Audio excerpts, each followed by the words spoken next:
नमस्कार दोस्तों, मैं हूँ हरीश तोलानी। जी हाँ, आपका अपना चीकू भैया।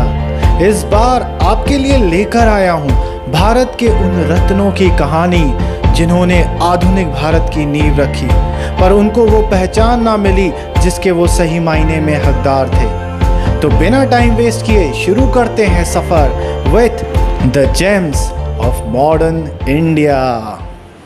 कौन कहता है आसमान में सुराख नहीं होता, एक पत्थर तो तबीयत से उछालो यारों। दोस्तों, आज मैं बात करने जा रहा हूँ भारत के महान गणितज्ञ मैथमेटिशियन श्रीनिवास रामानुजम की, जिन्होंने अपनी 32 साल की छोटी सी उम्र में मैथ्स के फील्ड में बहुत सारी अद्भुत खोजें की हैं। दोस्तों, ये बात जानकर आपको हैरानी होगी, मॉडर्न इंडिया के इतने बड़े मैथमेटिशियन ने कभी कोई विशेष या फॉर्मल स्कूलिंग नहीं करी। उन्होंने खुद की मेहनत और लगन से ये मुकाम हासिल किया। वे पूरी ज़िंदगी गरीबी से जूझते रहे, स्कूल के एग्ज़ाम्स में फ़ेल हो गए, जिससे स्कॉलरशिप मिलना भी बंद हो गया और फिर उन्हें पढ़ाई छोड़नी पड़ी। उनकी पूरी लाइफ में उनकी हेल्थ ने भी उनका पूरा साथ नहीं दिया। जॉब के लिए भी उन्हें दर दर भटकना पड़ा, लेकिन भगवान पर अटूट विश्वास, मैथ्स के लिए उनकी लगन हमेशा उन्हें मोटिवेट करती रही। और इतने प्रॉब्लम्स और स्ट्रगल के बाद भी उन्होंने कभी हिम्मत नहीं हारी। आप श्री रामानुजम के टैलेंट का अंदाज़ा इसी बात से लगा सकते हैं कि सिर्फ 11 साल की एज में स्कूल में रहते हुए वो कॉलेज के लेवल का मैथ सॉल्व कर लेते थे। सिर्फ 13 साल की उम्र में उन्होंने एडवांस ट्रिग्नोमेट्री को अपने दिमाग में फिट कर दिया और अपनी 32 साल की छोटी सी उम्र में मैथ्स की करीब 3900 इक्वेशंस की खोज करी। इस महान मैथमेटिशियन के सम्मान में पूरा देश उनके बर्थडे को नेशनल मैथमेटिक्स डे के रूप में मनाता है। तो आइए बिना समय गवाए हम रामानुजम के बारे में शुरू से जानते हैं। रामानुजम का जन्म 22 दिसंबर 1887 को भारत के तमिलनाडु राज्य में इरोड नाम के एक गांव में हुआ था। उनके पिता का नाम के श्रीनिवास अयंगर था, जो एक साड़ी की शॉप में क्लर्क का काम करते थे, और उनकी माता श्रीमती कोमल तमल एक हाउसवाइफ थी और साथ ही साथ पास के मंदिर में भजन गाने का काम भी किया करती थी। रामानुजम का बचपन ज़्यादातर कुंभकोणम नाम की जगह पर बीता। ये जगह आज भी बहुत सारे मंदिरों के लिए फेमस है और आज भी उनके घर को वहाँ म्यूज़ियम के रूप में देखा जा सकता है। बचपन में रामानुजम का IQ दूसरे बच्चों से बहुत ही कम था। जहाँ बच्चे 1 या 1.5 साल में बोलने लगते हैं, वहीं रामानुजम ने 3 साल की एज तक कुछ नहीं बोला था, और इसी वजह से उनके घर वालों को चिंता होने लगी थी कि कहीं वो गूंगे तो नहीं। अक्टूबर 1892 को रामानुजम का एडमिशन एक लोकल स्कूल में करवाया गया। उन्हें पढ़ाई लिखाई का शौक़ बचपन से ही था और मैथ्स के सब्जेक्ट में तो उनका स्पेशल इंटरेस्ट था। रामानुजम ने 10 साल की उम्र में प्राइमरी का एग्ज़ाम दिया और पूरे डिस्ट्रिक्ट में सबसे ज़्यादा मार्क्स स्कोर किए, और उसके बाद आगे की पढ़ाई के लिए उन्होंने टाउन हायर सेकेंडरी स्कूल में एडमिशन ले लिया। शुरू से रामानुजम के दिमाग में हमेशा अजीबोगरीब क्वेश्चंस आते रहते थे, जैसे संसार में सबसे पहला पर्सन कौन था, धरती और बादल के बीच कितना डिस्टेंस है, और भी ऐसे ही बहुत सारे सवाल। उनके क्वेश्चंस उनके टीचर्स को कभी कभी बहुत अटपटे लगते थे और वो उससे इरिटेट हो जाते थे, लेकिन रामानुजम का स्वभाव इतना प्यारा था कि कोई भी उनसे ज़्यादा देर तक नाराज़ नहीं रह पाता था। बहुत जल्द स्कूल में उनका टैलेंट सबको दिखाई देने लगा था। वो स्कूल लेवल पर होते हुए भी कॉलेज के क्वेश्चन सॉल्व कर लेते थे।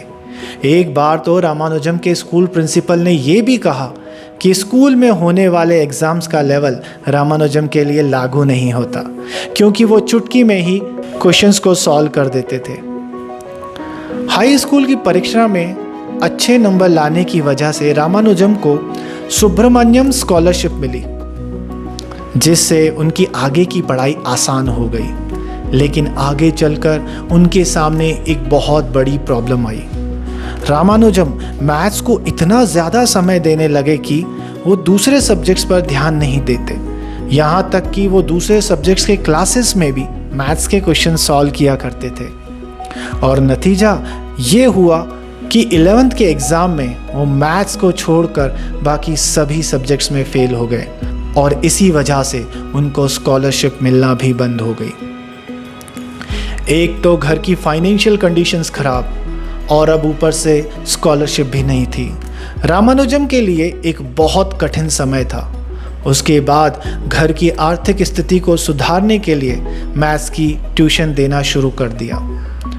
कुछ समय बाद 1907 में रामानुजम ने 12th क्लास के एग्ज़ाम दिए और उसमें भी फेल हो गए, जिसके बाद उन्होंने स्कूल जाना छोड़ दिया। स्कूल छोड़ने के बाद अगले 5 साल का समय रामानुजम के लिए चुनौतियों भरा था। उनके पास ना कोई इनकम का ज़रिया था और ना ही किसी के साथ काम करके अपने रिसर्च को इम्प्रूव करने का मौका। लेकिन भगवान पर अटूट विश्वास और मैथ्स के प्रति उनकी लगन ने उन्हें कहीं रुकने नहीं दिया और इतनी डिफ़िकल्ट सिचुएशन में भी उन्होंने अकेले ही अपने रिसर्च को जारी रखा।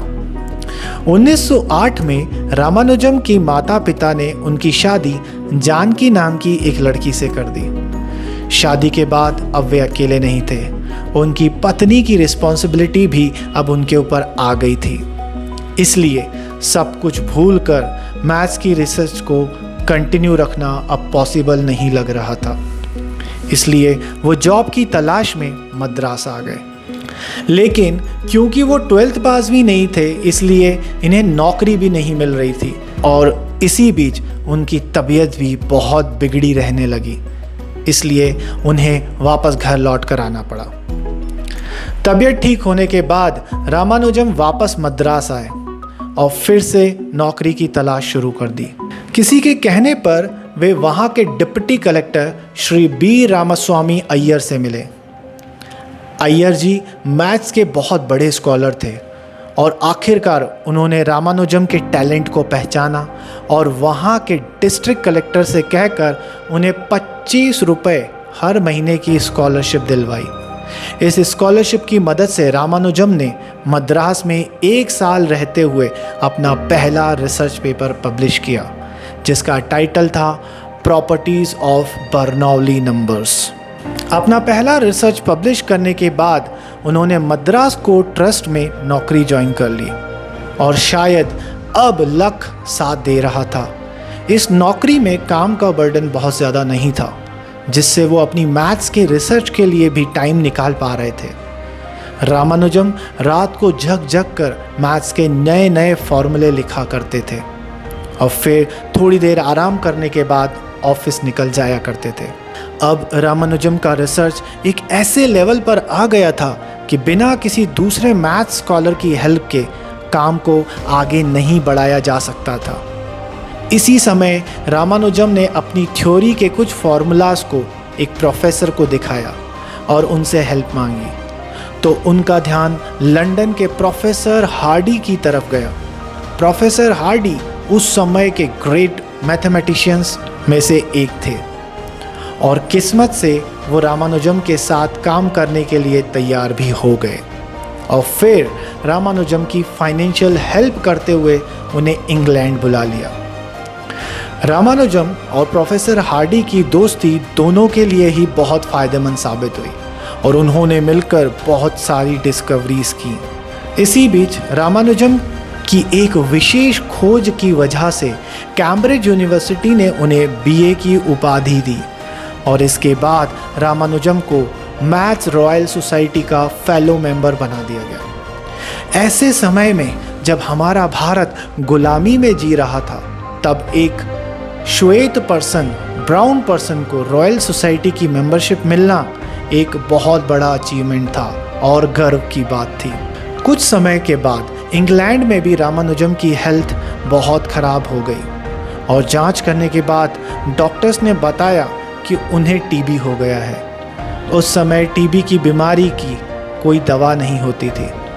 अंत में डॉक्टर्स की सलाह पर उन्हें भारत वापस लौटना पड़ा, क्योंकि इंग्लैंड का क्लाइमेट उनकी हेल्थ के लिए अच्छा नहीं था। लेकिन भारत लौटने पर भी उनकी हेल्थ में उनका साथ नहीं दिया और हालत और गंभीर होती चली गई। आखिरकार अपना पूरा जीवन मैथ्स को डेडिकेट करने के बाद 26 अप्रैल 1920 को सिर्फ 33 साल की एज में रामानुजम ने इस दुनिया को अलविदा कह दिया।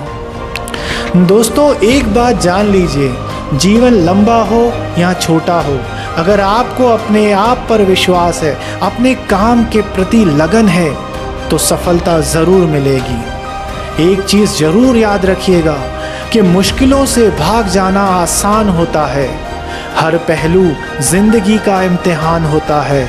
डरने वालों को कुछ भी नहीं मिलता ज़िंदगी में, लड़ने वालों के कदमों में सारा जहां होता है।